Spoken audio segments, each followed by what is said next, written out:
Welcome, everybody, to Mud Flood Was Armageddon. Excuse me.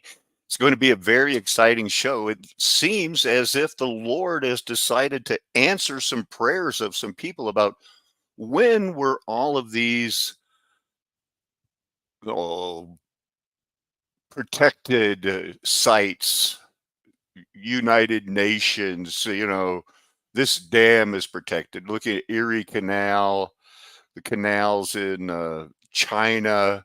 But this is going to be about natural cement because really, I'm as surprised as anybody else that, I'm not overwhelmed with the other things I should be working on. And now it's time to drop information on natural cement.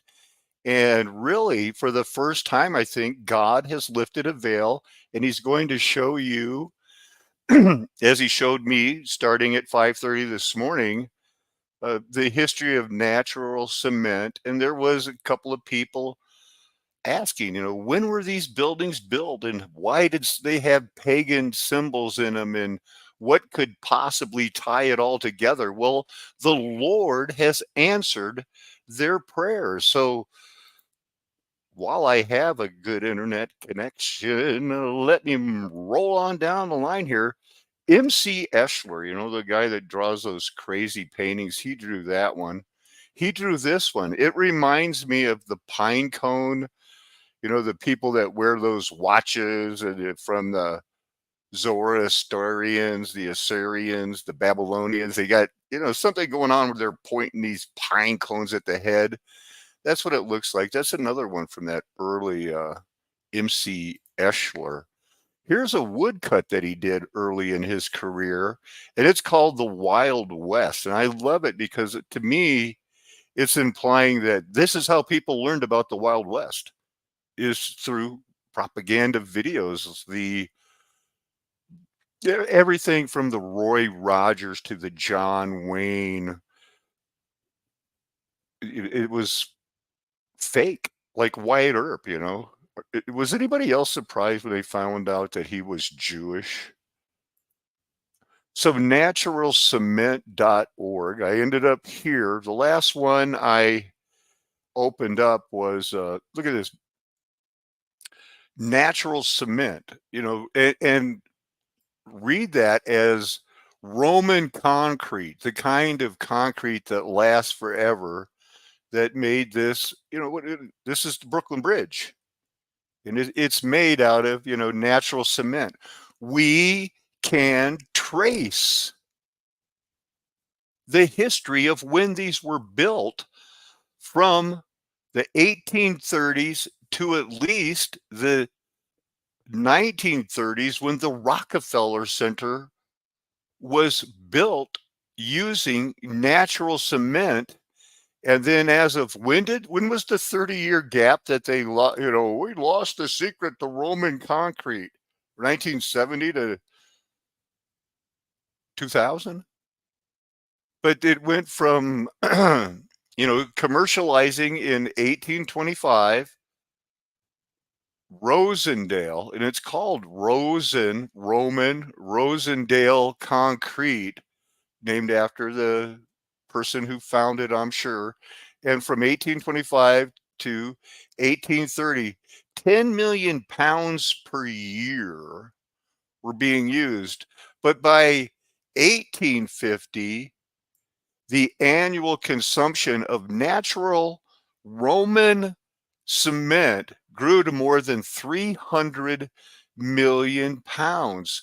Conveniently, there was a canal there that helped them build everything. And as you'll find out, from as early as the foundation of the Capitol in Washington, D.C., the Pennsylvania Railroad tunnels, Grand Central Station in New York, nearly 3 billion pounds of natural cement, read Roman concrete, of how did these star forts get here in America? When were they built? With this Roman, I mean Rosendale, concrete. Although Rosendale Roman natural cements remained in use for special applications,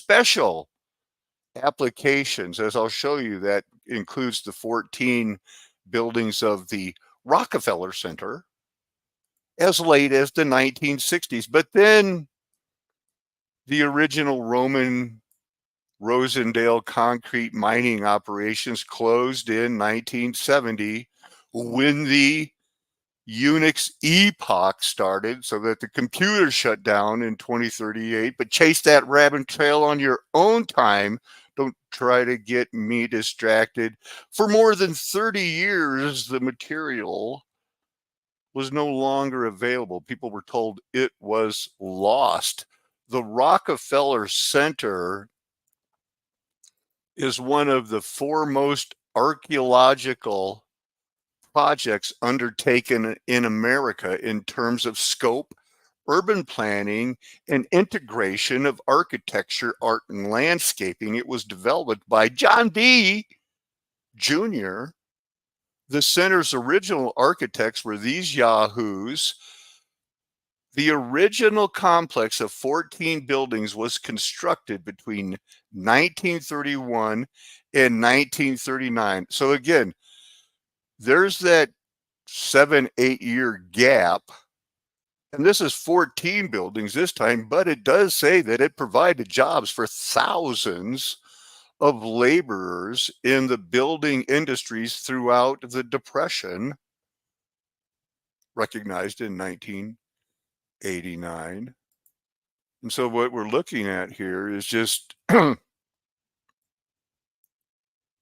Rosendale cement. It's a natural hydraulic cement that was produced beginning in 1825. And by, I think it was 1835, there were 70 locations in the United States and Canada. The famous buildings, some you might recognize, Brooklyn Bridge, it was used, Statue of Liberty. You all know there's 11-pointed Starfort base at the bottom of that, a rare 11-pointed Starfort base.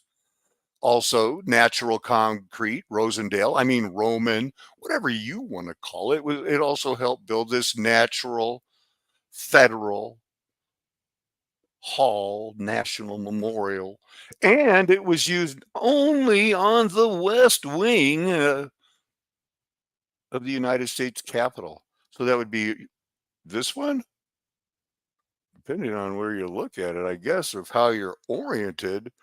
So which one? This one kind of looks Rosendale-esque. So does this one. They do look a little different than but look at this composition here, because we're going to find this was matched in China from where you're going to end up. About when were this things built? You're going to end up in China. But now, here's the composition, because these, this composition varied as they were, looking for this naturally fine-grained, high silica and alumina dolomite, mined in the Romendale area of the Whiteport members. And now here, look at it. I mean, and it still left 1.2% undetermined, but they got a good enough composition of it to where, all of a sudden that we could make it back out. A different type of mining. Once the Lord showed this to me, I'm kind of learning along with you. But the China stuff I spent more time on before I found the connection to, like, okay, these people built it. This building doesn't actually look like, I don't see any demonic symbols or anything like that, unless they're smokestack. It looks like an obelisk. I don't know. But nothing weird going on there, lime and cement, pulling it, the canals. There are no exist, canal boats from before like the 1900s on any of the canals. There's these neato pictures. There you go. How about that word, neato? So these they sold the Rosendale hydraulic cement in 300-pound barrels or 300 kilos.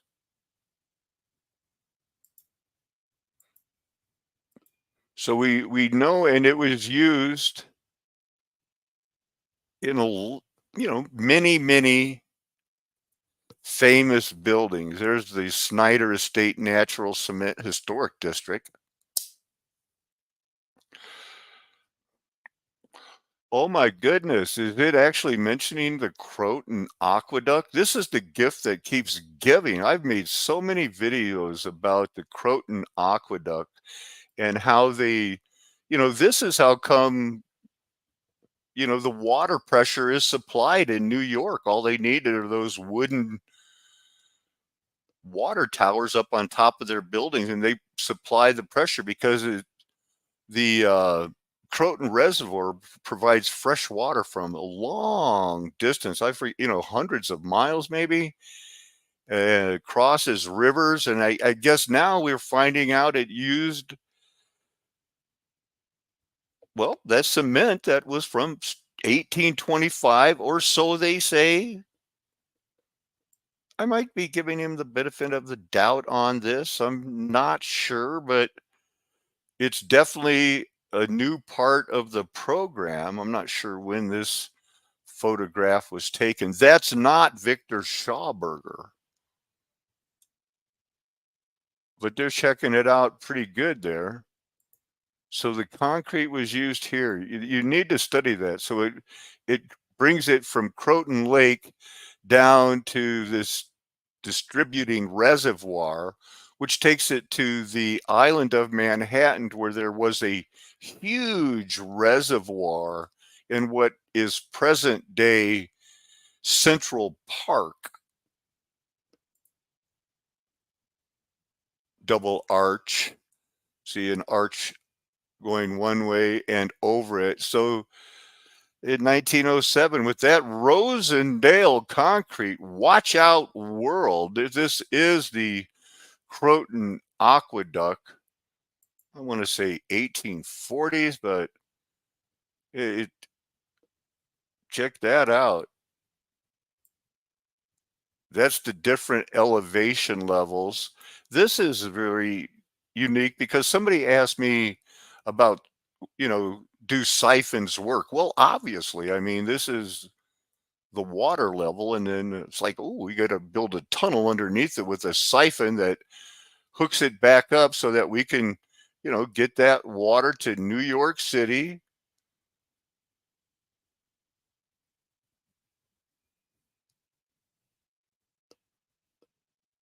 Oh, here it is. They made it to Central Park. I'm sorry. I wish I maybe it's I wish I could give you the year. Oh, I could. I just got to between 1837 and 1842. Okay, there's that 7 year, 8 year, right in there. The great aqueducts, which were among the first in the United States, but from 1817 to 1825, the Erie Canal used many Roman-style aqueducts that look exactly like what they're talking about here on the Croton Aqueduct. 41 miles, so not as long as I thought. And, it flows downhill, if that's what some people want to call it. Doesn't that gravity picture look like a giant question mark? It does to me. I didn't mean to click on that. I meant to click on the aqueduct, but good enough. We'll just moving on. Okay. Rosendale cement. It says the natural cement rock was first discovered by Canvas White in 1818. So by 1825, then 1835, boom, 300-pound barrels. taking it everywhere. So also cement operations included kilns at the Widow Jane Mine. That looks kind of interesting. Snyder Estate Natural Cement Historic District. We saw that picture. And then all of a sudden it was gone. By 1970, the last remaining producer, it closed its mine in New York. 6 years later, natural cement ceased to be produced altogether in the United States. Natural, read Roman cement, was not available for over 30 years. And it also was used in the coastal defenses. You know, it was used in the restoration of Fort Jefferson National Monument. What do we know about that? Well, it's a fake island built with 16 million bricks. We know that. The High Bridge in New York City, and like I said, the base of the Capitol in Washington, D.C. So engineering the Erie Canal, and this is, that led me to the Rosen by, right clicking, highlighting, and then searching natural cement rock. But the question became almost academic in 1918. Of course, quite by accident, contractors along the canal line discovered natural cement rock. It was also discovered by a Herkimer County physician named Andy Bartow, who demonstrated the position or the potential for the benefit of Benjamin Wright and others. So, and then Canvas White in a tavern, it's like, hey, look, we can now pulverize this rock and do it, and we can build like the Romans. And did they? Maybe they did some. I mean, they definitely mined the snot out of that territory there. It does look like they can trace that. But let's see what it adds here. The discovery of native hydraulic cement came as the building of the Erie Canal was about to enter a more technically difficult phase. And that's because the Erie Canal had to go through, solid granite, and there was no dynamite. There's no TNT. There's no black powder. It's just times are rough, it's just gunpowder basically. But we'll see what they really did according to the Chinese 2,500 years ago, and it has to do with natural concrete also. No natural trained architects. The canal is 40 feet wide, 4 feet deep, 94 miles of wilderness between Utica and the Seneca River. But that was minor compared with the ones that lay in the later segments because of what they call the Caldera Cut going through the Niagara escarpment. It's just going straight through a mountain. What is this? 80 miles between Brockport and Buffalo.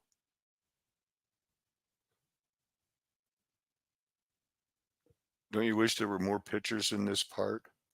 But that's what I was reading when I got there. So the Calibra Cut in the Panama Canal is just another one of those ones where they had to go through something that was just conveniently on the Continental Divide, like almost exactly where I live there. And you see in the Colorado,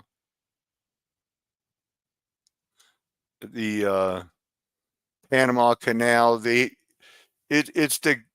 one is the Calibra. There's the Caldera, just different cuts. I typed in the wrong one, I think. I was looking for the one on the Erie Canal, but they're cutting through basically. And this one, they can at least say it was 1904, but it's hard to get through it. So maybe this is the one on the Erie Canal. They call it the Miami and Erie Canal deep cut. And why do they call it that? In order to avoid using locks to go over a ridge, the canal was dug deeply into it, far more than the 5-foot depth of the canal itself. Workers dug the canal bed up to 52 feet, 16 meters. That's over a 5-story building into the blue clay ridge that appeared or separated St. Mary's and Augulize rivers. I'm shocked because I thought they were going to say it was that granite. Maybe there's another part of the deep cut. One of Ohio's 2 major artificial waterways. Okay, so this is just a hookup with the, not even the Erie Canal, but the Miami and Erie Canal. But they were doing a lot of deep cutting. Keep that in mind for, where we're going, because this is China and they're using natural and Roman cement. And they're saying that this was built to control a river by one of the most famous people ever in China's ancient history, still revered to this day. And that's as big as it gets. And this is a suspension bridge that was also supposedly built, at least the foundations, with the same natural cement from over 2,000 years ago. We'll see that the Anian suspension bridge, one of the 5 ancient bridges in China. Its ancient name was called the Rope Suspension Bridge or the Bamboo and Cane Suspension Bridge. The bridge lasted up until the 1970s when it was replaced by a steel chain bridge.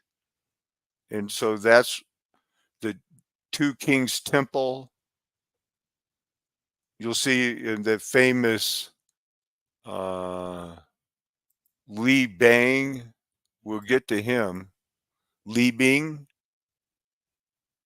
He is the Chinese hydraulic engineer from the 3rd century BC that built what I previously showed you, and it is still working today. He's known as the vanquisher of the river god because he built this, and it still lasts. And we'll find out some interesting things about it. But first, we have to study this, or at least mention it. Nice sword. What's up? Oh, look, he's got a third eye so that he can see all knowledge.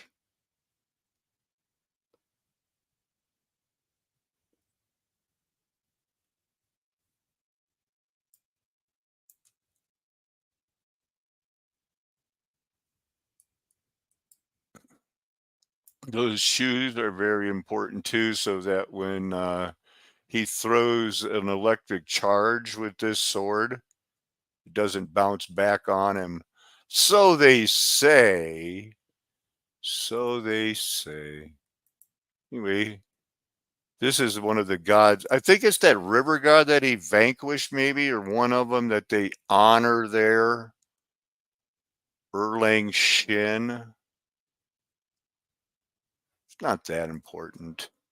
I just was learning about this Roman concrete and how, suspicious and recent of a reset. When I heard that this guy here, is this his son? This is the actual thing, constructed around 256 BC, the actual thing.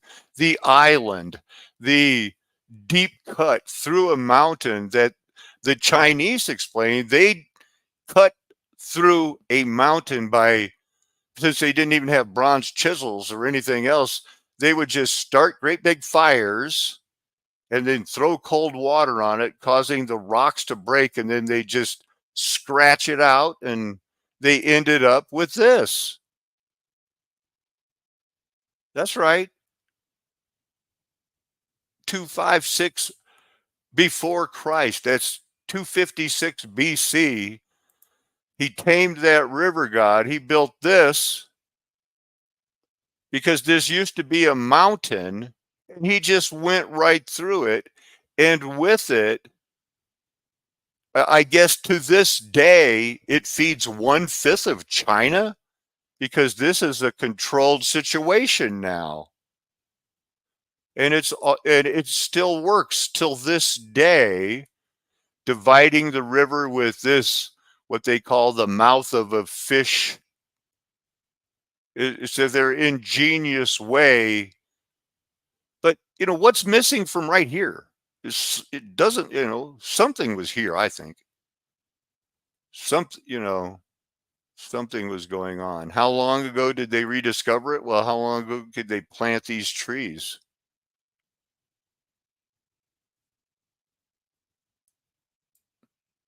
Two 256 BC. So, 3,000 years or 4,000, 2,000, 1,000.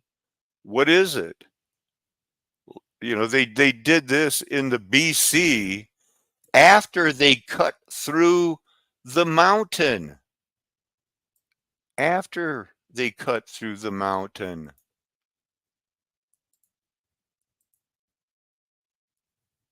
What else they got here? So it's right in here. And this is the town where all of this is artificial, where they cut through the mountain. This is the whole project. Levees, boundaries, basins. All of this is fake. There was one river that just rushed down, so they needed to slow down the river, divide it, do this and that, cause irrigation that feeds it, to this day. 200 million people? The numbers are astronomical. I can't say I've committed them to memory, but this is a statue of the Li Bing, the hydraulic engineer responsible for everything, by saying, like, give me 8 years and I'll cut through this mountain and I'll irrigate the whole country for you. That's the inner stream. That's the fish mouth levee that I was, divides the river between slow and fast. So one portion, when it's not flooding, carries 60. When it is flooding, this side carries the 60%. So it helps wash away the silt, because Li Bing was a genius. And here's everything he created. As this is the mountain he cut through, and this is what was left of it over here. This is part of, this used to be this mountain. So, and it just used to just rush right down here and flood everything. So Li Bing, with natural concrete, built all of these memorials, built the fish mouth levee, dug all of this out by fire, starting fires, and then I guess throwing cold water on it. The view of it still in use today. Yeah, they're finally, I guess they replaced that bridge, and still using the same foundations from the Rosendale or natural concrete.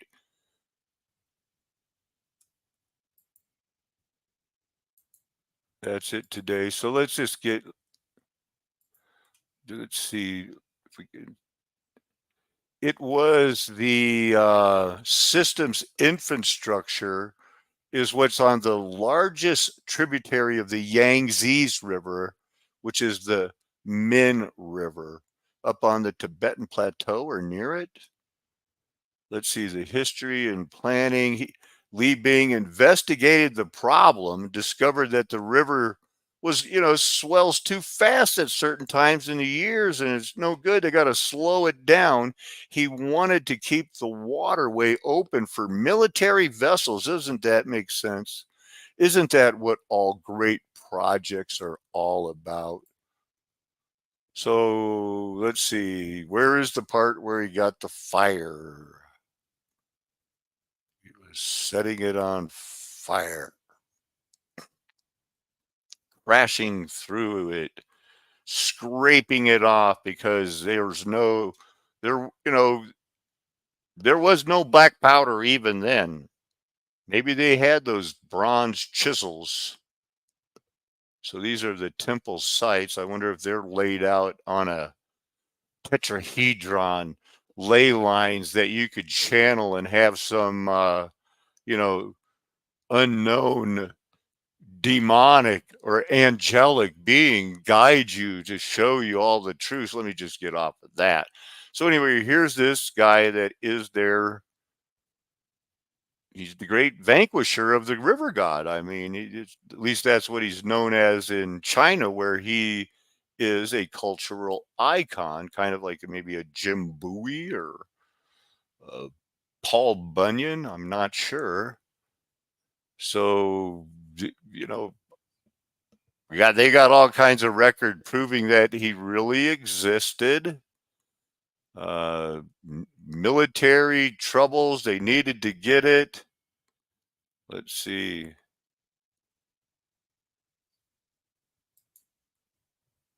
So I had to search for this Li Bing.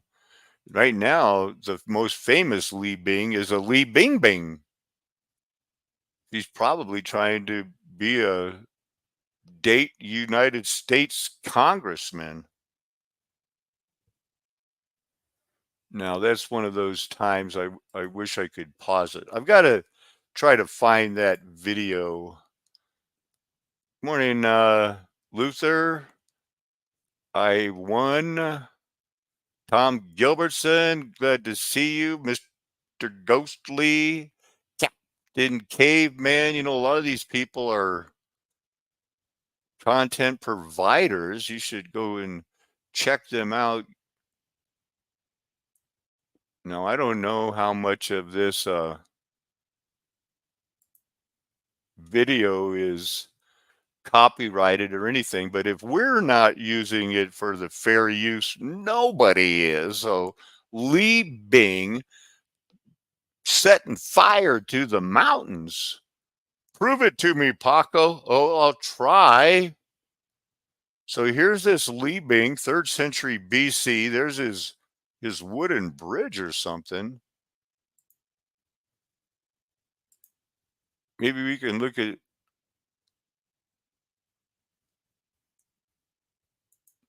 So I found this pretty interesting, the same, the era of the terracotta found in that era. Weird things going on, not only the natural concrete, but let's just stay focused on that.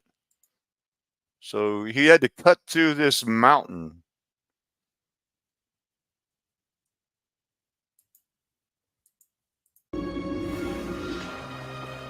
Under his guidance, Chinese builders would construct a masterpiece of engineering. For centuries, the Ming River had tormented the Chinese people, causing winter droughts and summer floods. Now Li Bing was determined to harness its raging waters. The centerpiece of his plan was a levee that would create a whole new waterway, a channel to control flooding, as well as to provide a water supply for desperately needed food production. But Li Bing had... Li Bing! That's not really Li Bing. It's a portrayal, but he has an enormous problem. Isn't that interesting? So with the fair use continuation from this History Channel thing here, checked out this explanation for the Roman. He's just going to burn through the mountain. How are you going to do it, Li Bing? Had an enormous problem. Mount Jiang, standing directly in the path of his irrigation channel. That was a big mountain. He couldn't move the mountain, so he decided to carve a path for his new waterway straight through it. Wow. Li Long Bing. before the invention of gunpowder, it would have taken decades to cut a path through the mountain by manual labor using only hammers and drills. The Qin military demanded more immediate results, forcing Li Bing to devise a bold new technology. He'd let the forces of nature do the heavy lifting for him. Wow, he let the forces of nature do the heavy lifting for him. Li Bing invented this, I guess, and used a natural concrete that's the same composition. And I showed you the composition earlier. That is a very complex composition, but they have it written down in their language of like, if you want to make this natural concrete, find this composition and it'll be good. So anyway, back to cutting through the mountain to build that in the 3rd century before Christ, or so they say.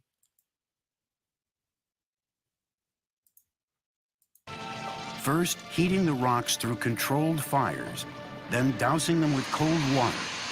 This caused the boulders to crack into small pieces that could be carted away. 8 years after he started, Li Bing had... Well, yesterday, you might have seen me or talking to Randy. I was, I have rocks in the freezer yesterday and I was throwing them in cold water. It's hard to get them, cold and hot to break that way. I mean, it takes a lot of effort.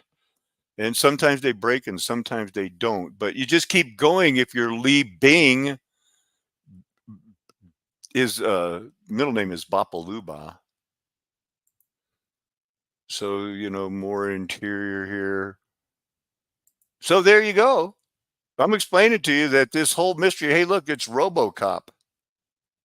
It's RoboCop, the famous Peter Weller. He's a movie star. Because it had to go all the way from the sea in the east to the Gobi Desert in the west just to keep the northern nomads like the Mongols out and the Chinese people in.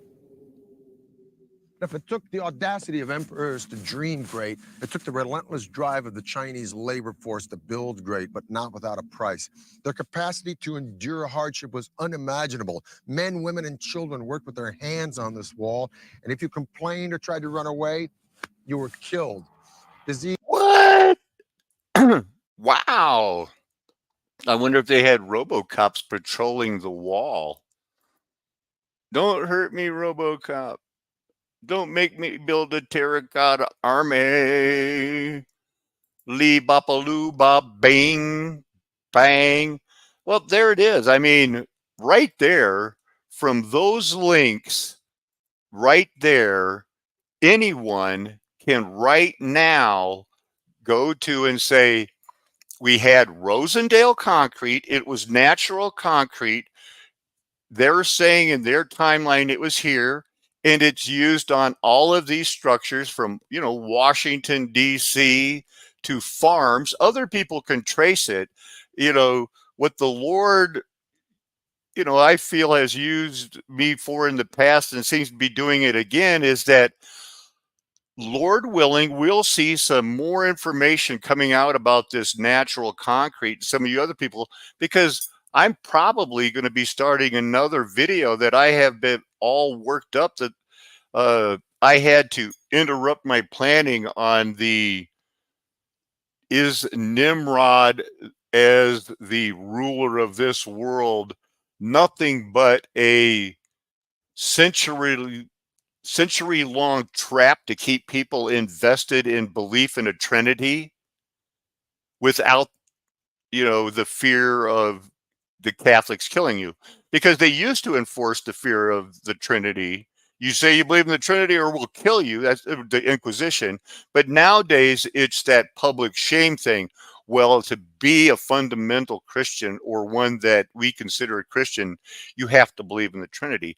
I'm not so sure anymore it's going to be, what's coming out. But in the meantime, there's more than enough information to prove and trace when, at least according to their records, some of these buildings were built.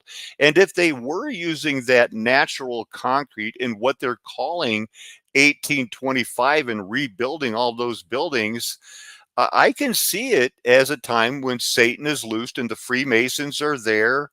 And unfortunately, the Puritan ethic wasn't as far widespread as most people think. We don't know as much as we think we do after.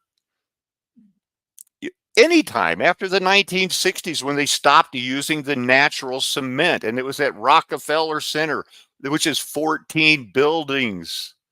The St. Lawrence Seaway, that was made with the indestructible Rosendale concrete. So there you go. There you go. That's a good show for today. Thank you, Heavenly Father. Remember, mud flood was Armageddon. I'm never going to tell you anything else. Why would I? Trying to prove I have your best interest in heart if you be one who is on the narrow road. Amen. Hallelujah. Aho. Aloha. Arrivederci.